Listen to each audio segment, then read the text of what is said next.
Hi there, welcome back to Not Another Budget. I'm Nicole, and on this channel I'm attempting to cash budget my way out of debt, fix several years of financial misbehaviour, and work my way at the minute through a 6-week payday, and we have half a week left. Well, kind of, ish, maybe, kind of. Like, it feels like half a week because it's Christmas week, so I just know like the middle of the week is going to completely disappear, and therefore time will fly. But it is officially Budgetmas 23, the 23rd out of my 31 videos that I am giving to my subscribers and viewers and everyone who has supported me along the way. And while we've looked at different things, we've had conversational videos, I've gone live a couple of times, we've talked about kind of weekly budget reconciliations, I've done a little bit of cleaning and organising.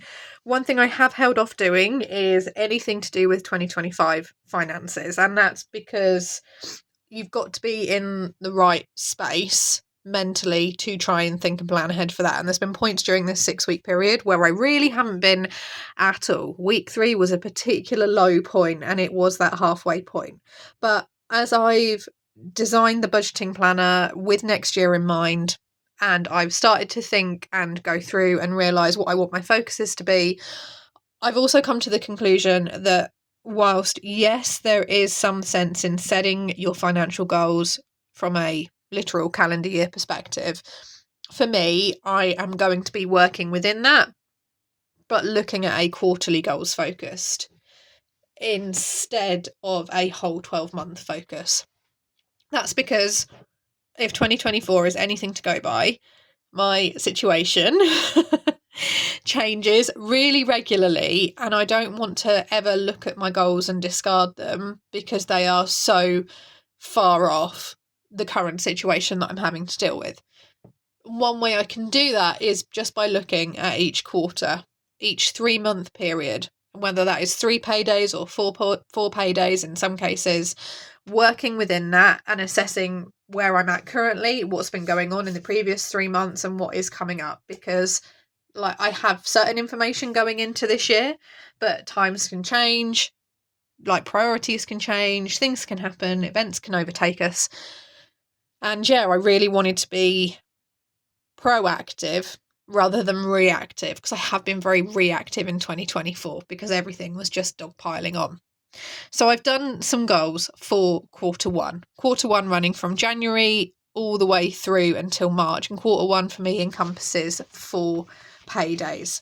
It's starting from the payday that I'm coming up next week, which is end of December, end of January, end of February, and end of March, because my deadline is the 1st of April, hopefully, for a lot of these. But if they don't get done, they don't get done. Now, if I take you into, first of all, there was an awful lot of scribbling that went into it being laid out like this. And this is the financial goals page. And if I can zoom you in, can I zoom you in? Excellent. There we go. This is the financial goals page of my budget planner. And I have got 2 little clipboards, 2 little clip notes, times 4. So enough space to not go overwhelmingly on my goals. Don't have to write a lot down, but I have tried to make them focused and have a set amount and a set time to work within. And that is because there are things going on. So these are in no particular order. Well, they kind of are in a particular order, but if it gets mucked around, it's okay. So there is a savings focus for quarter one for me. So I'm going to try and give each quarter a focus.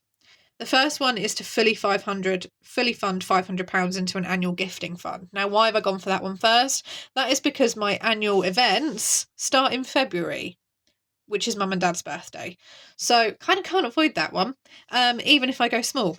So then we roll into Mother's Day, which is March. I have a close friend's birthday in March. Then it just gets very congested. My grandparents have their 60th wedding anniversary in March.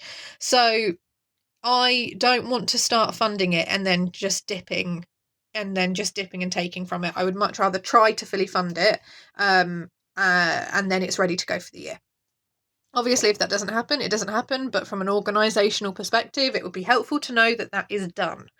So I'd like to fully fund 500 into an annual gifting fund, and that should cover like anything which is an annual gift, anything that could require a gift. Mother's Day, Father's Day, key wedding anniversaries, I should say, brothers and sisters and parents' birthdays, close friends' birthdays, Easter, Halloween, whatever it is, like it's there and it's funded, and I feel like 500 for the whole year for all of those things is more than reasonable.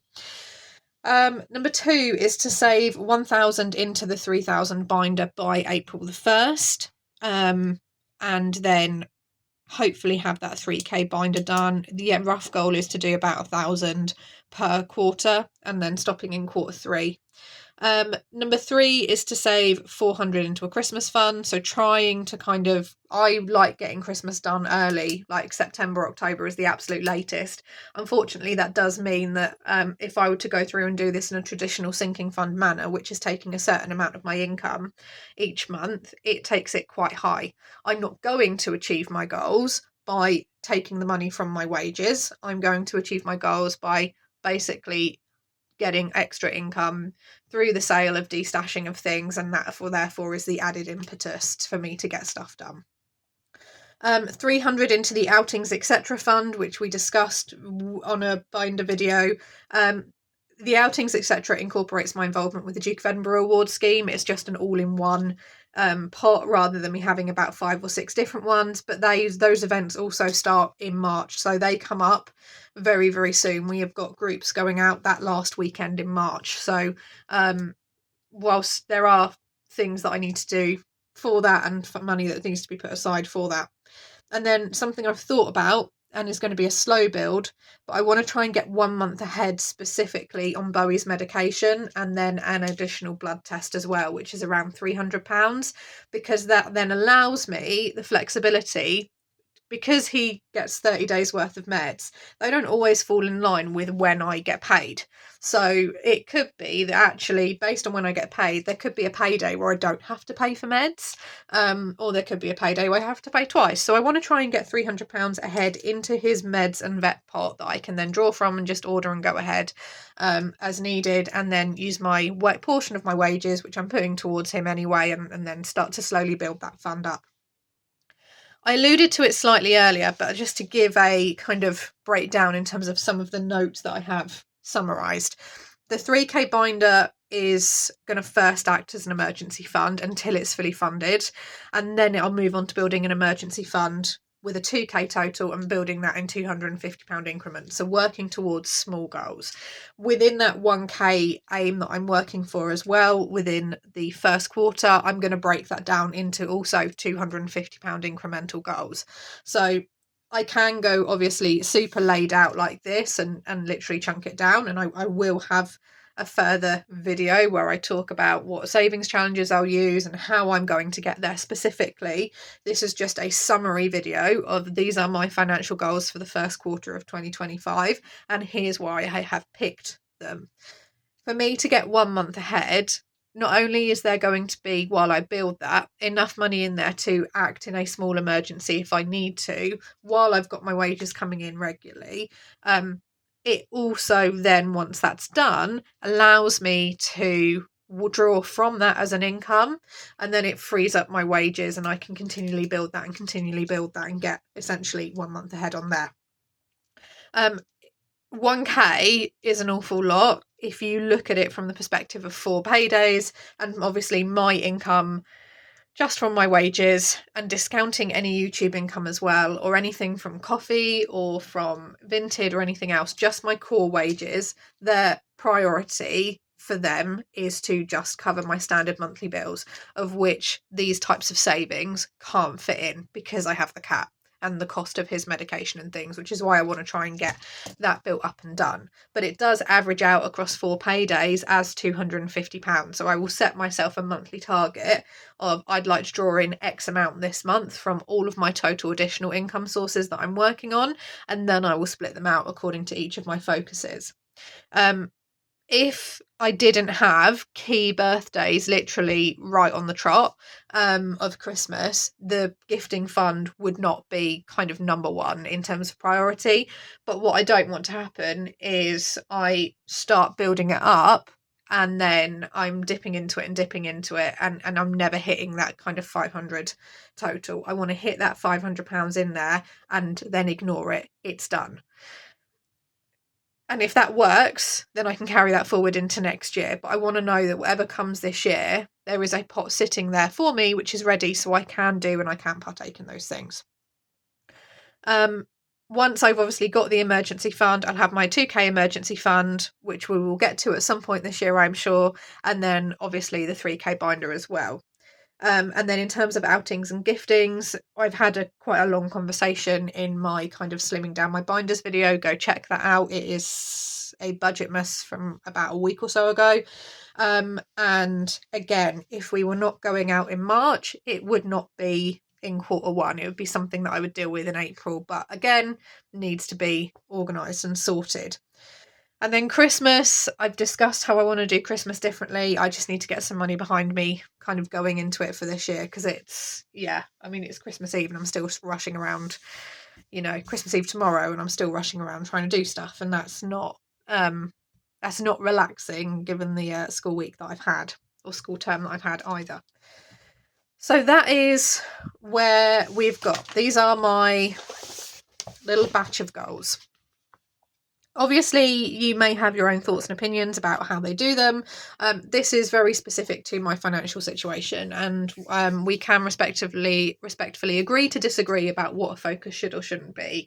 Obviously, do bear in mind that there is a lot of information which I keep confidential, and therefore that means that sometimes I can't always fully properly explain why I've chosen to do a certain thing without giving away too much information there. But actually, this is not something which I'm rushing into. I'm not prioritizing presents over savings. Ultimately, if there's a massive issue from a financial perspective and I need to take the annual gifting fund back, I will take the annual gifting fund back, and the same for a Christmas fund and an outings fund, etc. I'm just trying to deal with things that I know which are coming up, and because of a timing perspective, thanks mum and dad and thanks grandparents for having mum and dad in a week apart in February. That is something which I need to obviously bear in mind. It does mean that there is no debt focus and no additional earnings going towards my debt at all for the first quarter.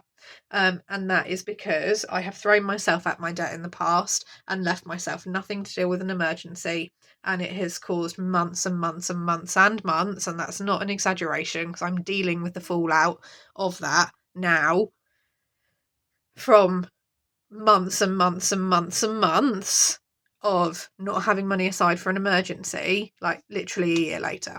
So, and then forever catching my tail. So I'm determined for that not to be the case, and we will have to respectfully agree to disagree. We are entitled to different opinions.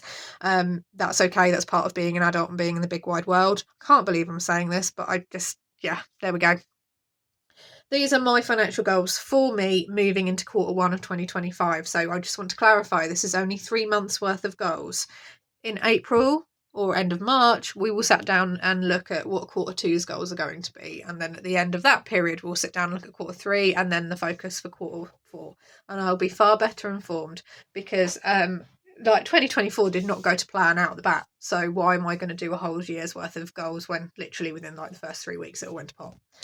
So I'm going to see you all for Budgetmas 24, which will probably be a pre-recorded video unless I squeeze some time to film it and get that squeezed in for you, and I will see you all then. I hope you're enjoying the start of your Christmas week, and I will see you all very, very soon. I'm going to love you and leave you now. Bye-bye for now.